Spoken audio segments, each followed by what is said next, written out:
See. All right, everyone. Welcome to Mornings with Movers. Today is just me and the famous Travis Weather. Phil and Cliff couldn't be here, so we're just gonna rock out today. We're gonna go over some important topics today to make sure that, hey, you guys are definitely staying, trying to stay as busy as you can. We know it's hard times right now, but hey, only thing we can do is continue to uplift, keep you motivated, and keep your head down to the grind. Again, I'm Dwyght with Max Moving Training. We have Travis Weathers with Rotate Digital. What's going on, Travis? Hey, good morning. Thanks for having me. And super excited to share as much knowledge and value as possible with anyone who's listening right now. So I'm excited. I got my cup of coffee right here. We're ready to rock and roll. Oh yeah, that's why we're a little late, because I had to get a cup of coffee too. I'm like, oh man, I don't never get no coffee in the morning. But all right, yeah. So Travis, what's been going on in the moving world? What's been what you been hearing? Well, let's talk about the pulse in the moving world right now. So we got quite a selection of moving company owners that we get to learn from and see what they're doing. And every season is a little different, right? We're going into the slow season right now. And so what happens is in the slow season, you have with the exfoliation of the moving businesses, pain points come to life, right? A lot of movers will feel the pain points of what's not been going well in their business in the last 6 months, because now it's like rubber meets the road. Leads are slowing down, competition gets higher, right? And just overall, the season has changed. And so you feel all these pain points. And so one of the things that we've been learning, and the things that I would really, for anyone who's listening right now who's a mover, is lean into the pain points that you have right now, because those pain points were probably always there in your business. They were always there. You were able to just kind of cover them up, put a Band-Aid on them, or just kind of not look at them and just do what you do during the summertime. Don't just ignore them. Lean into them, because if you can make drastic changes in your business today, in the season that we're in right now, you're going to be 10 times better a year from now, 9 months from now, when things pick up. So one of the things that we're seeing is just, obviously things are slowing down, but that is one of the biggest learning lessons that you can take from all of the clients that we have. Definitely. Okay. So, just as a heads up, everyone, obviously I know that, like I said, times are hard, but one of the things that we do want to focus on is, hey, let's continue the education. Let's continue the training. Let's continue to make sure that our guys are doing what they need to do in this prominent time, because basically it is rough, but every claim, every effect that happens on the business, whether it's, hey, the guy driving down the road, he hit something and now it's going to cost you money. Or maybe your guys did something where, they got a claim on a job and it's going to cost you money, or unsatisfied customer in whatever fashion that may be. It's going to hurt just that much more, because we don't have the volume of customers to say, you know what, that was a small little speck on a map. It's huge. Everything's huge right now. So one of the things, like I said, right now we are offering a 7-day free trial on the mover driver training. It's really geared as well towards the driver, where, hey, you know what, make sure you're doing your truck inspections on the road, well, post-trip or pre-trip, so that basically, hey, your trucks are good before they go out. Make sure that you have all your equipment, so that, hey, it's not driving your dispatcher crazy, it's not driving the customer crazy that the guy showed up to the house and didn't have all the equipment that they need. So again, we go over all of this stuff. We also go over, hey, making sure the guy's not a wrap, lift, just a whole abundance of different training on our website. It's a 7-day free trial. Hey, what do you got to lose? You don't pay nothing. You actually get to train your guys for a good 7 days. If you like it, hey, stick in the program. And you also have a 100% support from myself. So, again, I'm here if you need any assistance. And yeah, so definitely go to the website, check it out. And hopefully I'll see you on the other side. But back to the episode. Now with marketing, again, it's trying times. If you haven't tried everything to this point, it's about that time that, hey, we ramp it up just a little bit more. I believe I've seen might have seen you, Travis, posted, let me know if I'm wrong, but I think we said something about marketing percentage could be around like 12% or around that range. Yeah. Yeah, that's a really good number to be at, is 12% of your spend can be like attributed or given over to a marketing budget. It's roughly what I do in my business. In the moving business, though, you've got to be careful not to get caught up in just marketing spend as a percentage. I think it's a really good, like if you're listening, you're like, I just don't know what to spend on marketing, 10, 12%, really good number. Stick with that and build your business around that. But if you're a little bit more sophisticated in understanding your acquisition costs, and this is something that doesn't get talked about as often, if you can understand your acquisition cost, it gives you an unlimited budget to spend on money. And so what I mean by this is, let's say you knew that you could go spend $1,000 on Google Local Guaranteed. And in that $1,000, you can consistently book $3,000 worth of moves. If you are in your business can make that a profitable investment, then you don't have a marketing budget. You keep spending over and over and over again in order to get as much of that business while you can at that acquisition cost. Now you may be sitting here going, I need $5,000 of sales to justify $1,000 in spend. Great. Whatever your number is, understand your acquisition costs, because once you understand your acquisition cost, it becomes a game. Your game is now, how much can I go get when I keep spending this money with this return? And so it's easy to do with Google Local Guaranteed. That's why I love Google Local Guaranteed, despite most people having some problems with it lately, but it's so easy to track. But once you get into the tracking, once you get into your marketing spend, if you know that you can get a return on it at a certain level, then that acquisition cost or your marketing spend becomes something that is just a game of how much can I get during that season. So 10 to 12% is a really good number. That's where most of our clients sit at. We have a lot of clients that sit at like 15%, 20%, but sometimes those are smaller guys who have the ability to spend more money on marketing and acquire more customers. So, well, I would say 20% is extremely high. That means, in my opinion, I feel like you're not getting the proper ROI in that case. Sure, but it depends on your business.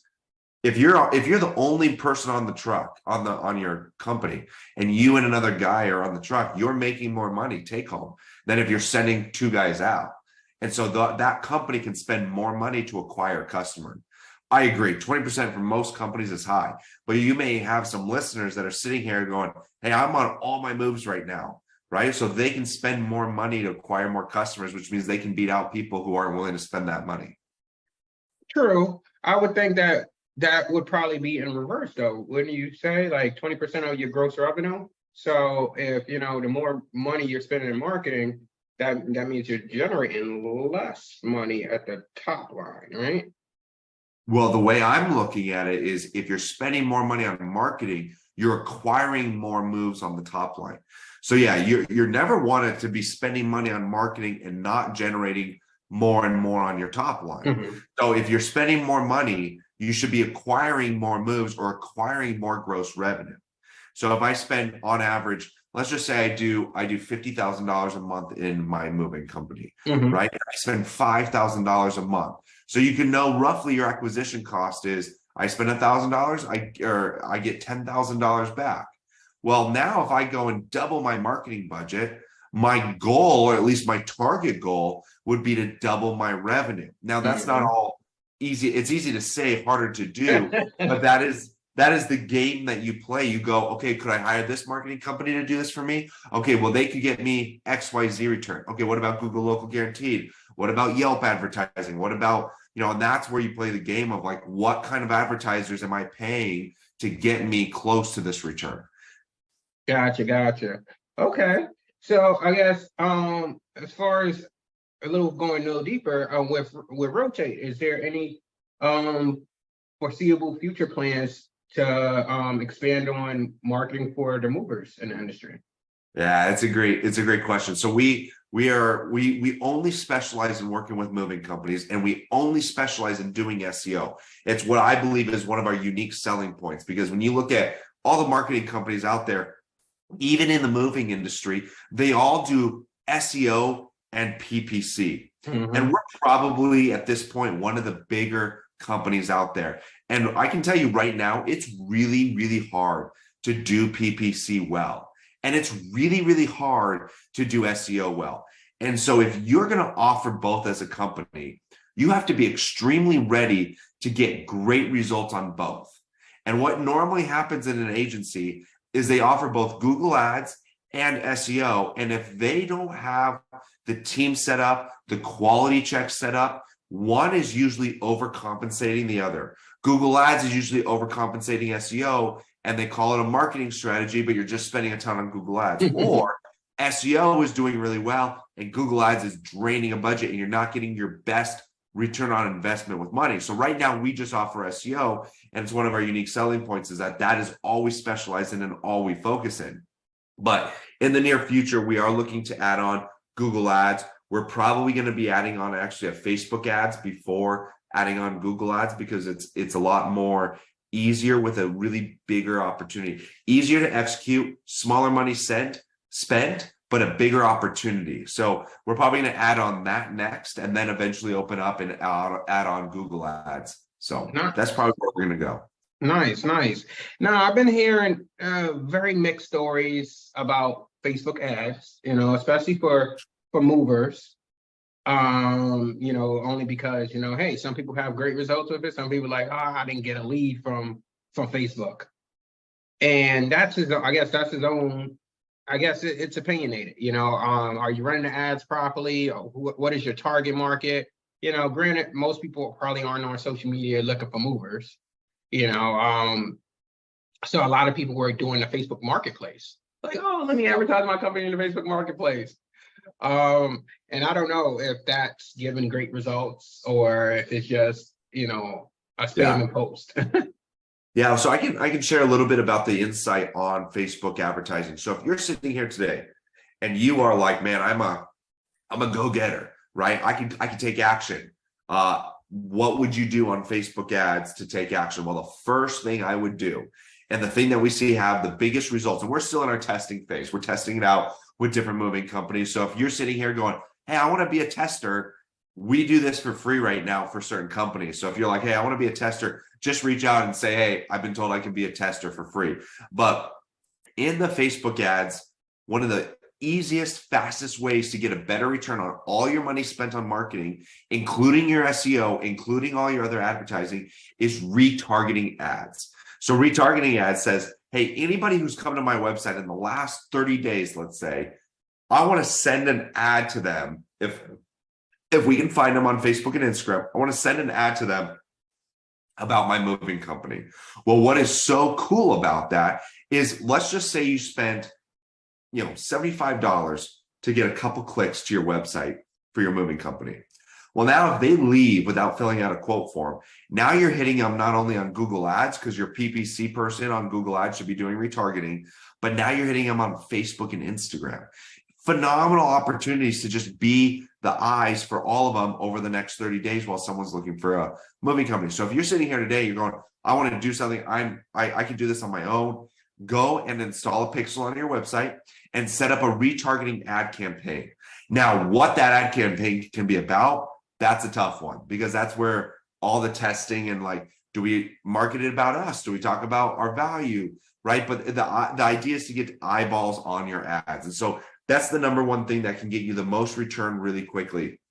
And then the second thing that Facebook ads allows you to do is spend money to reach people who are potentially interested in your moving service. Now you go, oh, well, nobody's going on Facebook to look up, to look up a moving company they want to work with. I would agree with you, but the algorithm is smart. It's smarter. These algorithms are smarter than we want it to be. They know us better than we know ourselves. They know when we're going to buy, what we're going to buy, how early we're going to start looking. Like, they have too much data on us. And so the Facebook algorithm has the ability to start looking at and seeing all the people who are starting to look at real estate, starting to look at Zillow, starting to talk with a mortgage broker, starting to pull a credit report, starting to get that mortgage going, right? And get that lending going. And so ultimately, Google or Facebook knows that. And so you can set up your Facebook ads to target those potential people. The downside, there's a lot of people who won't be ready. But the upside is there going to be a lot of people who are like, hey, I needed a moving company. I was looking for that today, or I'm going to look for that tomorrow. And they pop up in your Facebook ads, right? And so the downside is you can't go and spend $5 a day and probably get a return with that. The upside is if you're spending $50 a day, $100 a day, you'll probably get a return with that because Facebook algorithm will figure out who to put this ad to, and they'll pop up with the right people. So over a longer period of time, those ads can become very profitable. So. Gotcha. No, that makes a lot of sense. But one thing, the good thing is, hey, you know what? We're dropping the gems about how to get the customers in front of you. Now it's like, what are you doing with that customer? How quickly are you responding to that customer?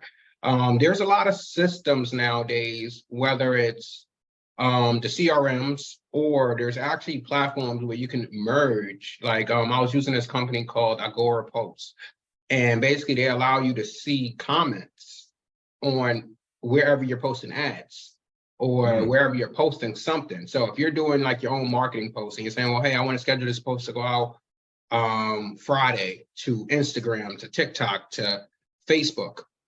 Okay, great. Now all those ads went out to all three of those platforms without you doing anything. You created one post and it went out to all these three platforms. Now you're like, well, damn, if somebody engages, how do I respond? Or do I got to be on all these social channels? And you really don't. You just need to be on the Agora Post channel where basically it'll tell you, hey, somebody wrote a comment to you. Are you gonna respond to them? And you can respond through Agora Post, and it would basically go right to that channel. So it's one of those things where it's like, try to figure out how quickly can you get in front of your customers. If you got Yelp, for example, a lot of people hate Yelp, but Yelp has actually been working. Online mafia. But Yelp has really been working well. And for us, it's been one of the like top 3 lead providers besides Google being number 1, but hey, that's Google. You're welcome. Oh yeah, thank you, Travis. So with that being said, Yelp has been really great, and it's one of those things where you get messages. Now, some people turn off the messages and they just say, hey, we want people to call, which is great if you could put a tracking number on Yelp. I know Yelp is kind of has that similar to Google. You don't want to put a tracking number on your Google business profile because Google might flag it. Same thing with Yelp. So it's one of those things where, hey, I'd rather much see them come in a message, send them a canned message. Hey, what's your contact details? We'll reach out to you, and kind of like flag them in your CRM as, hey, this is a Yelp customer. You can also, if they visit your website, have a tracking number on your website. Now that doesn't really affect Google too much, if I'm saying it correctly. Go ahead. Yeah, it doesn't, but Google's getting smarter and smarter every day where they're going, hey, that phone number doesn't match this phone number, and you have a different phone number over here. Whoa, what's going on? And then they'll send you a message and go, is this the right phone number? Or they'll send you a message and go, hey, we just changed the phone number because we saw this new phone number on Yelp. And you're like, whoa, why are you doing that? So depends. Google's getting harder and harder every day. Yes, and it definitely is. I know that we try to open up another location in our immediate market, and basically Google is really tightening down on multiple locations that aren't like, official locations. So if you try to get like an office space and say, oh, this is a remote office, Google might flag it and say, oh, well, unless you show us some proof that, hey, you got equipment there, you got something there, we're not going to allow it. Before they used to send you those postcards that had that code, and you're like, oh yes, I got this. Now they want video walkthroughs. They're now going to state registers to making sure that you have registered a business in that address. They're going to extremes in order to make sure people aren't doing fake locations. And so the ideal, if you're going to open a new location, the most ideal, top level, safest way to do it is open an actual physical location. Every step below that, every time you make it easier and easier on yourself to open a location, it opens up more risk with Google. So obviously we have clients who do it, but you've got to know the risk that you open up with it. Yeah, definitely.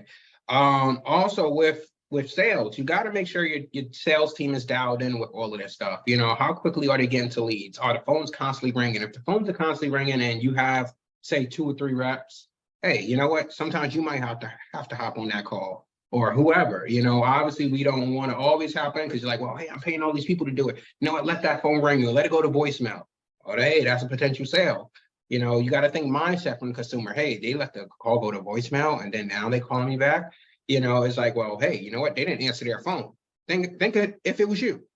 If you call somebody and the person didn't answer the phone, you're probably on to the next person because you need an immediate response.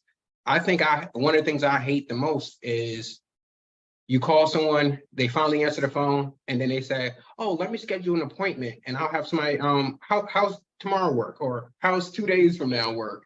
And we'll have somebody sit down with you and go over your need. And I'm just like, no, I want to speak to someone now. That's why I call. Like, I want the answers now. You know, so the consumer is thinking the same thing. Hey, you know what?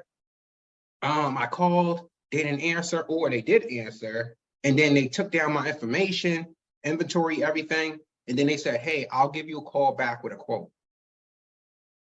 What? I just spent 30 minutes on the phone with you. I want to call right now.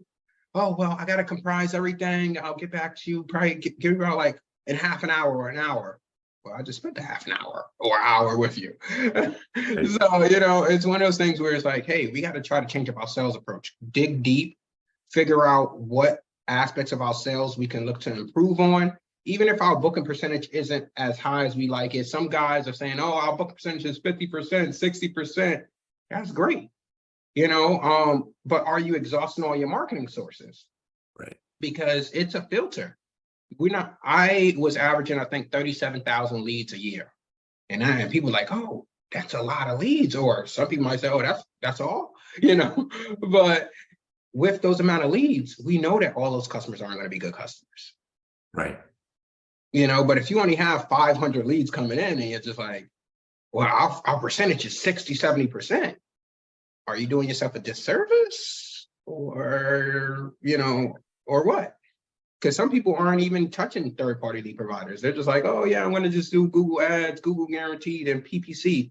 And that's all we really focus on. And it's just like, you're putting all your eggs in one basket, which is Google. Exactly. Yeah, exactly. Right. And you've got to be careful because think about your competition, right? Okay, let's just say that's how you do business, right? Well, most people are calling at least 2 moving companies. Well, if I call one company at 2 p.m. in the afternoon and that company doesn't pick up, and I call another company and they pick up and they've got their stuff together, who am I more apt to buy with? Both companies are great. Probably going to just buy with the one who talked to me. More follow-up. When I was doing my move, for kind of inside perspective, when I was doing my move, I called 3 moving companies. One didn't pick up, never called me back. The other 2, both, one picked up and gave me some information. Another one didn't pick up, but called me right back. And then over the course of 2 days, I got busy. That second one called me, texted me, and emailed me over 2 days, like 6 times. Who do you think I called back though when finally I got unbusy? I was like, I need to get this moving company figured out. I called back the guy who's been on my butt about getting my move going. And so I called them back. So a lot of people will get scared to have a follow-up process. Like, I don't want to bother them. They called you. You're not bothering them. Like, follow up with your calls. Like, call, text, email. Call, text, email. Right? Louis Massaro's got a system. You've probably got a system. Everyone's got a system, but you've got to be following up because people like me get busy. We get busy and we have other things to do. And when I remember I need to book that move, I'm going to call the first person on my mind. Yeah, definitely. And I think with that, my sales process has changed up. We were dealing with Yuri from Moving Sales Professionals this year. And I think that changed my whole process of how we were doing our sales because, you know, Louis has been great, you know, never take anything away from him from all that he's taught me. But with that being said, there used to be that process where it's like, oh, we're going to follow up like 4 times or 5 times. If this person doesn't answer, we're moving on to the next. And then I learned this year where it was like, did their move date pass yet? No, you keep following up with them until their move date pass to stay on top of it. And I was like, well, dang, that changes my messages because, I had message 1, 2, 3, 4, 5. And after 5, it's like, hey, we reached out to you 8,000 times. We're not reaching out to you no more. Now I'm like, oh, you know what? You're probably going to have to get rid of that one. You're going to probably have to stretch it. Well, think about the conversion. Well, a lot of people don't think about this, but think about the conversion. Let's just say you have all your leads, let's say Google leads, just to make it easy. And since I'm a Google guy, right? Let's just say you get 100 leads, right? And of those 100 leads, you book 15% of them, okay? And 15% of them is $15,000. If you can increase your conversion by just 5 conversions, right? 5%, that's it, because you follow up more. You're making $5,000 more. Well, $5,000 out of $15,000 is a 33% increase in your revenue because you followed up. Like this mind-blowing to go, man, well, a lot of people are like, I need more leads because I need to make more money. It's like, well, what if you focus on just closing 5% more? You're going to get a boost of your revenue by 33% by just increasing it 5%, right? So you start thinking about, wow, the importance of getting a conversion and the conversion rate. And that's why the sales process is so important. That's why you have so many companies focused on it. That's why you have so many businesses focused on sales, because sales moves product, sales moves service, and that's what's going to grow your business. It definitely will. And multiplying each customer is going to grow your business as well. So let's not undercut that one as well. Like, hey, if the customer called in for moving, hey, there's a high chance that if you're an exceptional, I don't want to call it a seller because it's really holding the customer's hand to get them to that point of saying, hey, I want to buy with you. But if you're an exceptional and your services like the back of your hand and you're like, oh, I got this. Why not stretch that customer into 2 customers, essentially? Hey, did you need packing services? Well, and then they say, oh, well, no, we don't need packing services. We'll pack ourselves. That doesn't mean that you stop right there with asking about packing. You can go into the next question. Well, hey, do you need us to drop off any supplies? Or did you need any wardrobe boxes for your closet stuff? If they say no, okay, you know what? That's fine. Now, when you go into the sales part of it, where you're like, well, hey, I ran all of the numbers, I got all the information, and I know that you mentioned that you didn't want packing services earlier in this conversation, but we do have a packing and moving bundle. Here's the cost of the bundle if we did pack you. Now, again, no temptation on your end. I may be able to get that cost down if you're willing to book packing services with us today. I just would have to ask my boss, make up something. Hey, I just got to ask my boss. And it's like, would that be of interest? And they may say, oh, sure. So you go take a little 30-second little break, come back, say, hey, so I spoke to my boss. Oh, we can get it down to this price for the packing and moving bundle. And they may say, oh, well, that's actually not bad. Okay. Now you have that upsell where you didn't pressure them because you knew their square footage, you knew their percentage of their home, where you was able to get a guesstimate of how much stuff needed to be packed. And now they're like, oh, okay, yeah, let's go that route. Right. Or you can say, well, hey, no pressure. So if you don't want the packing and moving bundle, here's the packing quote. So you have a 2-in-1 quote, and then you have the other one. Right. So it's just different ways of looking at it where you don't have to feel like you're pressuring. Also, you can let customers know, hey, if they're downsizing, you offer storage. If what else we got? Some people offer cleaning services. We used to offer that, and that used to be a big seller, especially with people moving out of their apartments. They're like, oh, yeah, I don't want to come back and clean this place up. Okay, well, hey, we can come and clean your house up for you. Make sure it's clean enough so you can get your deposit back, whether you outsource that or you have it in-house. Outsourcing might be better on your teams, because movers aren't really the greatest of cleaners. Or you can Yeah, outsource it basically and get a 50, maybe 50% of a referral fee or 25%, whatever you work out with them. We offered it in-house and it tied up our movers. You know, it was like, oh yeah, we got a $200 clean. I'm gonna probably go out there. So because obviously I don't want nobody else cleaning and customers complain, oh, they didn't clean the cobwebs behind the door. So I went out there, which wasn't the best use of my time as an owner. And I went out there with another mover that I trusted to help me clean the house. And now I'm like, well, hey, we are full this day. We're taking a $200 clean, turning down a $1,200 move because we don't have the capacity. Yeah. So you just got to think which direction makes more sense when it comes to outsourcing services like that. Buttermove, which has been an up and coming company, which I think a lot of people know about at this point. Offering finance options to customers. That's another way where you can kind of get your customers to go with you if you're more of a premium service type of provider. Right. So yeah, I guess any take on that side, on the sales side, or techniques you think?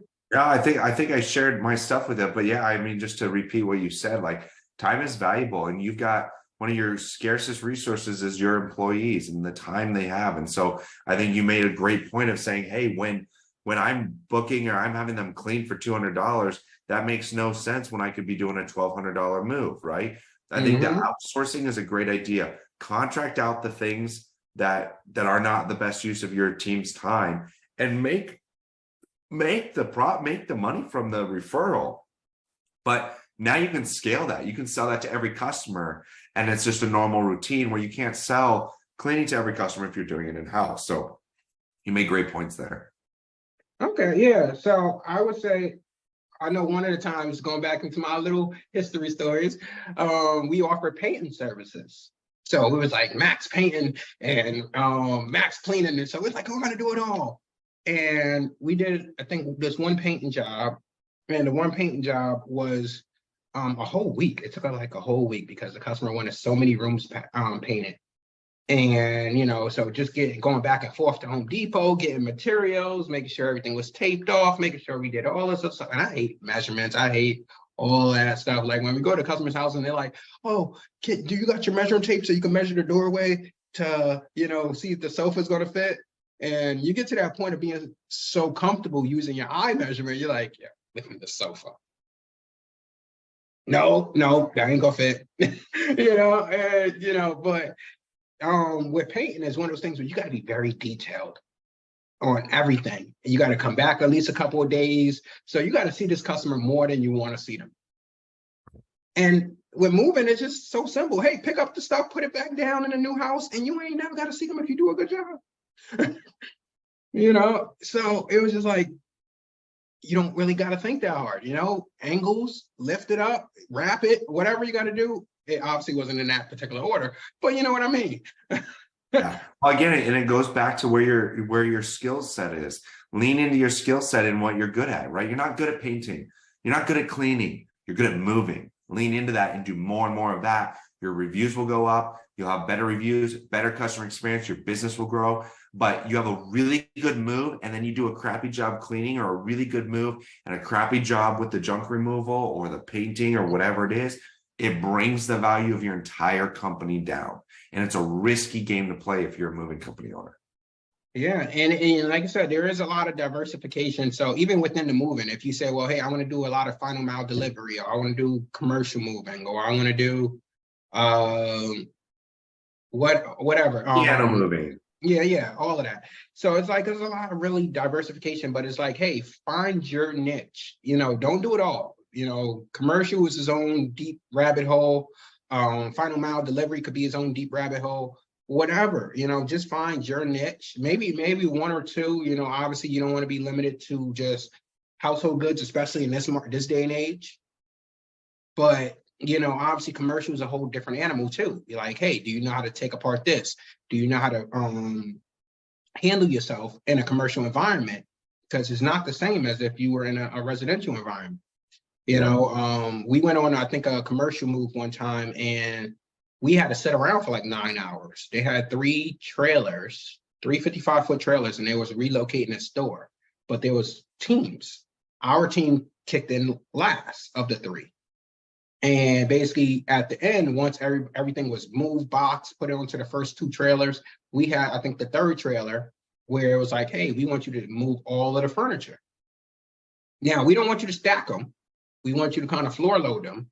And you're like, well, damn, you got like 50 pieces and they're big, they're not small. And you want us to just floor load them? And it was like, yep, we want you to floor load them. I'm like, we may run out of space. And, you know, and that's kind of like the conversation you got to have. That's kind of like the patience you got to have because, hey, you was just there for like 9 hours and you didn't touch nothing until the last 3.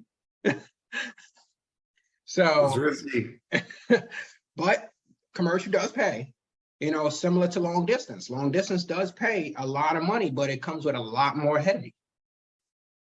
You know, right. Customers are wondering why their stuff isn't there in 3 days because you decide to move them from New York, hypothetically speaking, from New York all the way down to, let's say, Georgia or Florida. And they're like, oh, why my stuff is not here? I was expecting it to be here. You know, obviously, you know, you guys can't drive for so long. And if they do drive so long, oh man, you're in trouble. You know, and then what if you guys get into a dispute, which I've heard that story a lot, where 2 guys got into a dispute while somewhere hundreds of miles away from base. And, you know, one of the guys, one of the guys kicking a guy out the truck. And, you know, I like, oh, I left him out in Tennessee. What? What? Hold up. That's funny. You start going long distance, you get a lot more laws. And, you know, even in the flying world, you have just laws that are trying to make things better and protect, but it becomes a headache for businesses. Mm-hmm. So, you know, and then there's a lot of businesses like we just had a guy who, and be mindful of your referrals as well, while I'm hitting on that. I just had a guy that, you know, was doing pretty good work. I allowed him to move me into my new house. It was like, okay, you know, I never hired movers before. And people like, why don't you use your guys? And I'm like, well, one, I'm about an hour and a half away from my shop. I don't feel like paying the travel time. And then, you know, and then also it was just like, hey, this guy's out here in my town. Why not just use him? So I used his services. Services was way below market price, but I was like, all right, that's what he charges. I'm not gonna say anything. But then I referred him to another customer of mine, and he disappeared off the face of the earth.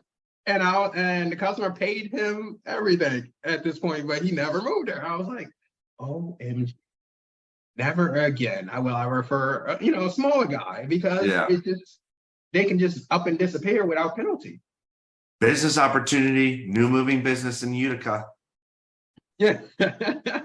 So it was one of those things where we ended up moving that customer because basically the customer was in storage with us. So we ended up moving that customer for free, like, essentially, because, you know, I felt like, godly, like I entrusted someone else to do a great job and they didn't. And now this customer's out of money that they can't dispute. Yeah. So, you know, just make sure that you are trusting whoever you refer. We try to only refer to bigger guys now that's been around for some years, that just not going to just close down shop tomorrow and just say, oh, well, good luck, you know. Right. So we went over sales, some sales techniques. We went over some marketing opportunities. Now, depending on how you're managing your marketing, I don't know if you have some sort of report that you use, Travis, to manage marketing, but any ideas on that? You know, for what we're talking about, everything that you're doing, you've got to track, at least have a good understanding. So, you know, Google's interesting because Google, that one, you're usually paying an SEO company to help you grow it. Now you can naturally have growth on Google, and that's great. But once you hire a company, now you're spending marketing dollars. Therefore, you have to track your return. So let's just say on average, you do $5,000 a month from Google. And now you go hire a marketing company to work, or SEO company to do, you know, and you spend $1,500 a month. Well, now you've got to see at least another 5K in the next 3 to 4 months, or else you're starting to it's starting to get risky for you, right? If I'm going to go spend money on Google ads, right, I've got to be tracking how many leads am I getting? specifically from Google Ads, and any kind of Google Ads person will be able to give it to you if they're doing it right. You've got to be tracking that information, right? And so I've got a spreadsheet that I track the different marketing channels, what I spend and what my return is. And I have all my sales guys always ask on a sales call, hey, where did you hear about us from? That way I could track what is the thing that the person felt drove them to the business. Even if it's not true, it's going to be hard to track that as so accurately. But if they said, hey, referral, hey, Facebook, hey, Google, whatever it is, I can at least get a better understanding of that. And so there's a scorecard that I use. And actually, I just created a scorecard for moving company owners that you have the ability to track this month over month over month. And so if that's something that you want, I'm going to put that online for free, and I'll give you the link to it so you can give it to people if they want it. But tracking those numbers on each marketing channel on a monthly basis, that's the easiest way to just manually track it. And sometimes it sucks. It's hard work to manually track it. But it's so worth it. It could be the break of your business being successful or not successful. Google Local Guaranteed, my favorite marketing channel, because it tracks it all for you. It gives you the phone number, the voice recording, and every week you can end your week going, I spent this much money on Google Local Guaranteed, right? Or Google Local Service Ads, right? And I made this much money. Easy peasy. So that's, again, manual tracking of it and just understanding how you're going to track it. You got to track data you can take action on. Gotcha. So a question from the audience, Tyler said, when you have done all you can for marketing and not seeing results, what do you do? When you say that one more time, when you have what? When you have done all you can for marketing and not seeing results, what do you do? Ooh, I'm not going to take this as a marketing owner and answer it like that. I want to take this as a business owner and answer it like that, because I think that'll be the most helpful. And then if there's more of a follow-up on that, we can go into that. But if you're sitting here going, hey, I've done everything I can on marketing and it's not working, the hard answer is it would work for another company. Somebody else out there knows how to make it work. And it is your job as the owner to go figure out how to get the outcome you want. It's not a pretty answer, but ultimately there are ways to do it. And so some of the harder kind of hard work answers are go in your neighborhood, in your local city, and put up the street signs. We've seen that work wonders for our clients, right? Craigslist, great place to go get free advertising. I think you spend like $5 a day to advertise your post on Craigslist, right? Boosting on Yelp, Google Ads, right? SEO, maybe your SEO company's just not getting the work you need done.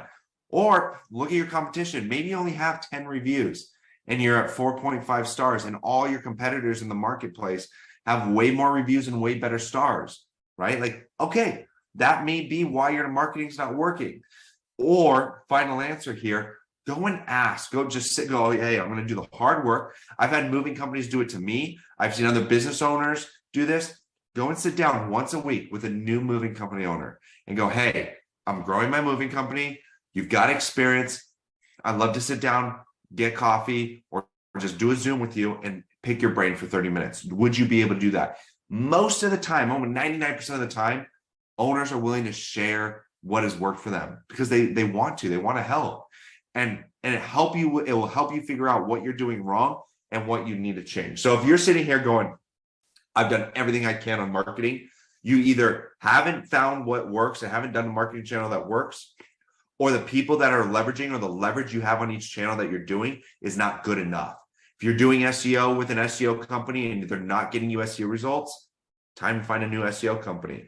Same thing if you're doing Google Ads. If you're doing Google Local Service Ads, are you tracking it? Do you have the data to make that decision? So it's not a fun answer, Tyler, but I would say that is the most realistic answer. You know, there's companies like me who go, man, I want to earn your business, and we'll get on a call for you with an hour and open up all your marketing channels and let you know the next best steps, all just to earn your business. But it's free, and it's free advice from somebody who sits in marketing all day long.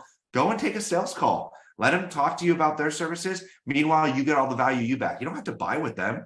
So there's companies like us who would love to do that for you. And there's moving owners who would love to sit down and tell you what you're doing right and what you're doing wrong and what you can improve on. So the mindset answer is, man, go and talk to people. There's opportunities out there. You can make the outcome you want happen. You've just got to do that harder work of going and figure out what you got to figure out how to open that door. And it may be people, businesses, services, or it may be just internally with your own business of making it better and getting more reviews. Definitely. And I hope that helps, Tyler. Also, as Travis mentioned, hey, like you said, I offer a free consultation as well. So, hey, if you need any training advice, you can always go to my website, set up a call. We get on the call, we talk about whatever you want to talk about business-wise, and we try to make an action plan. And hey, it's a free call. So definitely take advantage of these things. Now, with other moving company owners, I'm assuming like if you just call someone and you ask them, hey, let's have a sit down, let's have some coffee, likelihood they want to see you bring something to the table as well. So we don't want to just always just say, well, hey, I want to pick the next person's brain and see, what I can get from them. They also want to get something from you as well. Like, hey, what has been working for you in this situation? Right. Especially, I mean, you've got your Facebook group. You got a bunch of moving company owners there. Start direct messaging them and be like, hey, this is my business. This is how much revenue I do. Here's my problem I'm solved. Here's what I think I'm really good at. Would there be any way you would want to get on a phone call for 30 minutes, try to help me with my problem? And also if what I feel like I'm really good at is valuable to you, I'm happy to share any of that. People will appreciate that. Definitely. Mastermind. Just so you know, my background, I grew my business just by doing that. I didn't know SEO when I got into SEO. So it's like, man, I didn't even know that. I picked people's brains to figure out what I need to do to win. So no, that like he said, that is the way you grow. Like I didn't know anything about moving prior to getting into the moving business. Like I said, I always thought it was a fantasy. It was only on TV, but then when I got into it, I'm like, moving company. Where you guys all pop up at? I didn't never knew you existed, and it was one of those things where it's like I had to spend countless hours at night trying to figure out how to learn this business ins and outs. And it took me quite a bit of time. And there was answers that even other owners couldn't really explain. It was still, I think till last year, I was still asking people, hey, how do you read the weight-based chart for like calculations and stuff like that?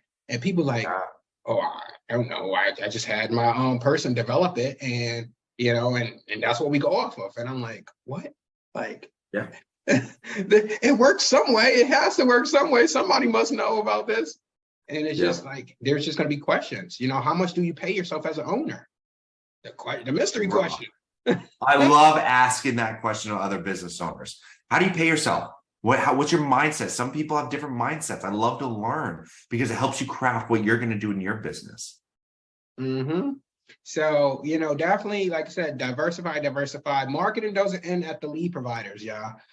Getting out there, I was reading a networking book and it says, hey, you know what? Getting out there, join the chambers of commerce, networking with those people. We're in the moving business, so we essentially affect everyone. Yeah. So getting out there and getting to these networking events where you're just talking to another business owner. At the end of the day, hey, it's a business owner. Whether he's moving personally or his business is moving, you're there. Insurance people, maybe your insurance is a little too high. Maybe you don't have the right insurances in place. You meet an insurance person, they get you to that next level. Now, you don't want to go in there and treat everyone as a transaction. You definitely want to probe. You want to get to know them a little bit more on a more personal level, so that basically you build that rapport with them and they keep you in their forefront when they're thinking about, oh, well, moving company. Oh, I met John. We talked about, he had 3 kids. He had this, and again, you don't want to go crazy, but you want to know that they got to know you. Right. So someone you should have on the podcast is Kyle Pearson. If you go to Kyle_Pearson on Instagram, he does like networking through Instagram reels. So create Instagram reels and then tag different people. And he's exploded his business all because he's leaned into that. Right. There's so many unique ways that people are figuring out how to network with each other. And so he's got a really cool strategy. So if you're sitting here like, I don't know what to do, Instagram Reels could be really powerful for you in your local community of tagging people and making reels about a service you just used in your local community, because they will then engage with your services. Lots of ways to network with people. So, Yeah, and no, I got one more thing definitely. to go ahead. Go ahead. I was going to say, I've got one more thing for Tyler, if he's still listening. One thing that a lot of us, look, at the end of the day, we're business owners, right? We're eager, we're hungry, and sometimes we just get scattered brain, we get squirrelish. And one reminder for Tyler and for anybody listening here, especially when it comes to marketing, but on all things business, there are going to be 1,000 ways to get business, 1,000 ways to grow your business. What you need to do is look at all the options and go, what is the opportunity that I can leverage the most? Leverage is how you win in business. What can I leverage the most and do the least amount of work right now today to get the biggest reward, right? So again, you may be sitting here going, man, I'm on the trucks all day long. I don't have time to network. Okay, great. So what is something you can leverage today to figure out and then get the reward later? And so think about that, change your mindset, ask those questions. It might open up an avenue of marketing for you. Okay. Yeah, and another thing is, a lot of people do mention that they're on the trucks. Hey, you know what? If you're a physical being, great. Never take away from that. I actually went out in the field by choice the other day to go and help a customer because the guys couldn't lift I think it was like a 400-pound treadmill from the basement all the way up to the main level. So I was like, you know what? Instead of the customer having to break it down, they're 5 minutes away from the shop. Let me go out there. Let me lift that one piece. And then, let the guys do the rest from there. Right. So it's nothing wrong with that if you're still active. But the goal is, in my opinion, is, hey, you can't be everywhere and do everything. Once your business starts to grow and your phones are just blowing off the hook, you got sales reps in the office who got questions because you're the go-to sales manager. You got movers in the field who's calling you from every which job that you're not on because you're only one person. And then you got opportunities calling you. Hey, they want to speak to the business owner about this potential opportunity. You can't just be answering your phone in the field or in the truck. Hey guys, go ahead, grab that piece. Let me talk to this person real quick. Because you're doing a disservice to your customer. Right. You're tied up in one place where you need to be flexible. You need to be able to hop around as you need to go where you need to go. And that's going to help hopefully get your business to that next level. Yep. So once you get to that point of, figuring out what you want to do, if you specialize in sales, that's fine. Hey, as an owner, some owners say, hey, you know what? I'm really good at sales. I'm going to put my energy towards growing my sales department. Hey, hire somebody to run the operations. Delegate what you don't know, but you need to know at least a little bit of it. Own it. Yeah, because that's some of the issues that a lot of people have. Oh, I don't know accounting. I don't know this. I don't know how my book should really look, but my bookkeeper is telling me that the book should look this way. You should know at least a little bit of every aspect of your business, just a little, so that you know that, again, someone isn't pulling a fast one over you. If they're having a conversation, like, well, I went to the auto shop today, dropped off a car, and basically the car was having some issues, and I have a background in automotive. So it was like, when the mechanic is like, oh, yeah, well, this is the problem. Oh, it's a really expensive problem. You can kind of like, no, I don't think that's the problem. I think we should probably look at a different direction before we go to that expensive problem. Right. And, granted, they specialize in it, but kind of enough to say, well, I'm not paying $700 for an air filter, kind of thing. But yeah, so Tyler, like I said, just get out there, continue to network, make sure that you're not doing everything, but you are, you have your hands in where you need to have your hands in at. And then with the marketing for Facebook, going back to that real quick, what did you take? I see a lot of moving companies just, advertising their trucks, advertising the same post. Oh, well, hey, we offer these services. And it just gets, for me, it's just like, oh, that's just so templated, that companies do. Sometimes that works. You got to try it. You got to test everything.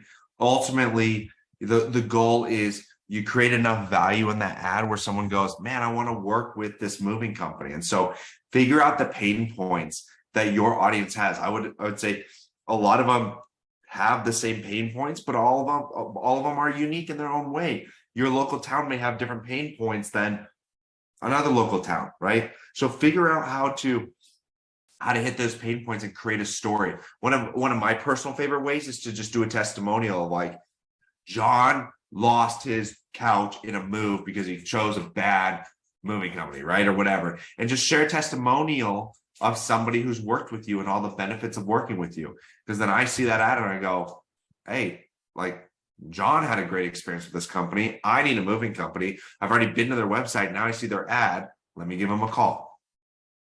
Gotcha. Yeah, no, I was thinking on the level of, for us, I was thinking like posting value, like, oh, hey, here's your checklist. Here's things like, your pet list, things that you should be looking out for.